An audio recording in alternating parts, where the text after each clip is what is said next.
काट कर तुम जंगल को शहर बना लोगे, काट कर तुम जंगल को शहर बना लोगे, ऑक्सीजन देने वाले जमीन को तुम जहर बना दोगे। कुदरत दे रही है मुफ्त में तो कदर नहीं है, कुदरत दे रही है मुफ्त में तो कदर नहीं है। पैसे देकर भी तुम ऑक्सीजन के कमी में जान गंवा लोगे, पैसे देकर भी तुम ऑक्सीजन के कमी में जान गंवा लोगे। एक हीरा बना सकता है किसी एक को अमीर, एक हीरा बना सकता है सिर्फ किसी एक को अमीर। फिर लाखों को जिंदगी देने वाले पेड़ को तुम कैसे काट दोगे, बताओ कैसे काट दोगे। हीरे की चमक हमें आकर्षित करती है, उससे बने जेवरात हमारे शोभा को बढ़ाते हैं, हमारे शान और शौकत में चार चांद भी लगा देते हैं। लेकिन क्या हीरा आपको धूप से बचने के लिए छांव देता है, भूख से बचने के लिए खाना और सांस लेने के लिए ऑक्सीजन? नहीं ना। फिर हीरों के लिए लाखों पेड़ों को काटने का छूट क्यों, आखिर क्यों? भाषणों में पर्यावरण संरक्षण की बातें और दूसरी तरफ पेड़ों को काटने का खुला आमंत्रण। हम आपको बताते हैं क्या है असल मुद्दा।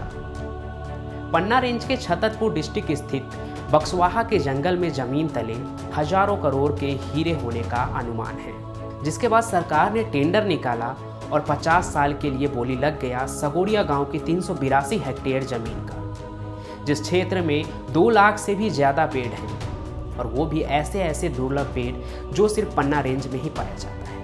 अगर वहाँ पेड़ों की कटाई होती है तो वहाँ रहने वाले जीव जंतु जैसे कि हिरन, सांभर, तेंदुआ आदिवासियों के जीवन के लिए बड़ा खतरा होगा, क्योंकि उनका घर छीन जाएगा और वो यहाँ वहाँ भटकेंगे। यही नहीं, इसका सीधा प्रभाव वहाँ की इकोसिस्टम पर भी पड़ेगा। बक्सवाहा पहले से ही ड्राउट प्रोन एरिया है, जो धीरे धीरे रेगिस्तान बनता जा रहा है, और ऐसे में वहाँ इतने बड़े स्केल पर अगर पेड़ों की कटाई होगी तो सॉइल सैलिनाइजेशन और लैंड डिग्रेडेशन का भी खतरा बना रहेगा, जिसका सीधा प्रभाव लैंड, वाटर, खेती और उस बेल्ट में रहने वाले लोगों के जीवन पर भी पड़ेगा।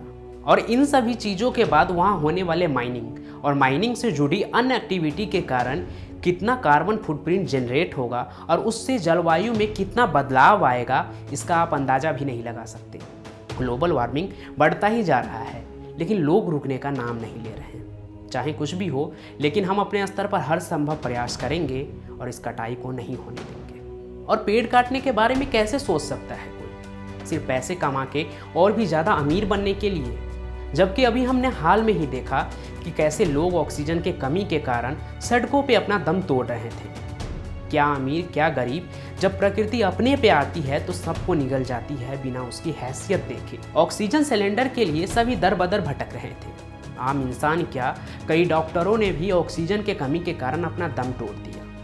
लेकिन वो चीज़ हमें प्रकृति मुफ्त में दे रही है तो हमें उसका कद्र नहीं है, और बिना समझे ऑक्सीजन के प्राकृतिक स्रोत को नष्ट कर रहे हैं, पेड़ों की कटाई कर रहे हैं और लोगों को मरने के लिए मजबूर कर रहे हैं। अच्छा, आपको एक बात पता है, जिन पेड़ों को काट कर वो हीरा निकालना चाहते हैं ना, वो हीरा भी इन्हीं पेड़ों के ज़मीन के अंदर हजारों साल दबे रहने से बना है। लेकिन उनके लिए ये जिंदा पेड़ महत्वपूर्ण नहीं है, जो लाखों लोगों के जीवन का जरिया है। उनके लिए महत्वपूर्ण है जमीन के अंदर पेड़ के लाश रूपी हीरा, क्योंकि उसका मोल ज़्यादा है। लेकिन एक बार सोच के आप बताइएगा, क्या उन हीरो का मोल लाखों लोगों की जान से भी ज़्यादा है? देखिए, हमें ज़्यादा से ज़्यादा पेड़ लगाना चाहिए, ना कि पेड़ को काट कर उसके बदले पेड़ लगाना चाहिए। हमारे लिए एक एक पेड़ लाख जान के बराबर है, और हम इसे यूं ही नहीं कटने देंगे। आप भी अपने आवाज़ को बुलंद कीजिए और विरोध कीजिए बक्सवाहा में होने वाले जंगल के कटाई का, ताकि उन्हें समझ आए और वो झुके इस प्रकृति के विशालकाय रूप के आगे और समझे, फिर अपने लालच भरे इस प्रोजेक्ट को रोकें। अब तक लाखों लोग इस मुहिम से जुड़ चुके हैं और अपने आवाज़ को बुलंद कर इसका विरोध कर रहे हैं। हमारा आपसे भी विनम्र निवेदन है कि आप भी इस मुहिम का हिस्सा बनिए और बक्सवाहा में जंगल को कटने से बचा लीजिए, और ज़्यादा से ज़्यादा लोगों को बताइए इसके बारे में, उनको जागरूक कीजिए, ताकि वो भी इसका हिस्सा बने और बक्सवाहा में होने वाले जंगल के कटाई को रोकने में अपना योगदान दे सके। धन्यवाद।